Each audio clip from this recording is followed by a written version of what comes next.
அனைவருக்கும் வணக்கம். ஒரு அன்பர் இந்த கேள்வியை கேட்டிருக்காங்க.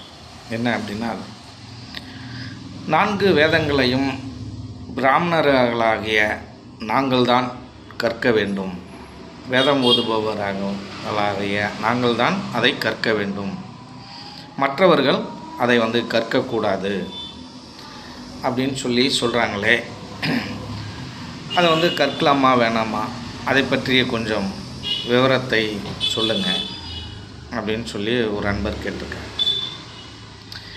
இப்போ வேதங்களை அவர்கள் கற்கக்கூடாது என்று பிராமணர்களோ அர்ச்சகர்களோ வேதியர்களோ கூறினால் அதை நீங்கள் கற்க மாட்டீங்களா?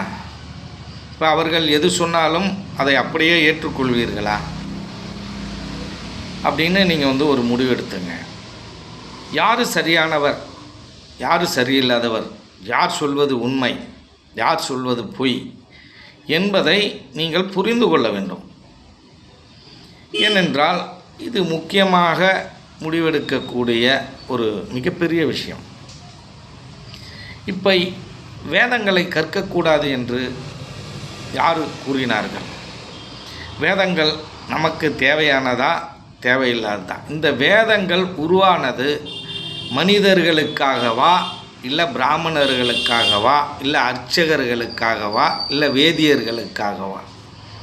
இந்த வேதங்கள் எல்லாம் உருவானது மனிதர்களுக்காக அப்படிங்கிறத நீங்கள் தெளிவாக புரிந்து கொள்ள வேண்டும். அப்போ இந்த வேதங்கள் இல்லாமல் இந்த மனித கூட்டத்தால் வாழ முடியாதா? வேதங்கள் தான் இந்த மனிதனுக்கு ஆதாரமா? அப்படிலாம் இல்லை. நீங்கள் தெளிவாக ஒன்றை தெரிந்து கொள்ளுங்கள். இந்த மனிதனுக்கு உண்மையை யார் போதிக்கின்றார்களோ அவர்கள்தான் இந்த மனிதர்களுக்கு தேவையானவர்கள். இந்த உண்மையை எந்த நூல் போதித்திருக்கிறதோ அந்த நூல் தான் நமக்கு வேதமான நூல் அப்படிங்கிறத இந்த மனித கூட்டம் தெரிஞ்சுக்கணும்.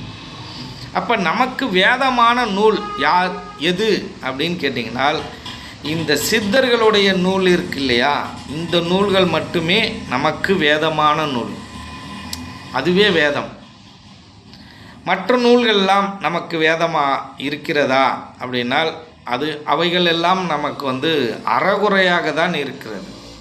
உண்மைகளையும் பொய்களையும் சேர்ந்தே சொல்லக்கூடியது வேதங்கள். ஆகவே உங்களுக்கு எது தேவை என்பதை நீங்கள் முடிவெடுத்து கொள்ளுங்கள். ஆனால் மனிதனை பொறுத்தவரையிலும் எல்லா நூல்களையும் நீங்கள் கற்கலாம். அவன்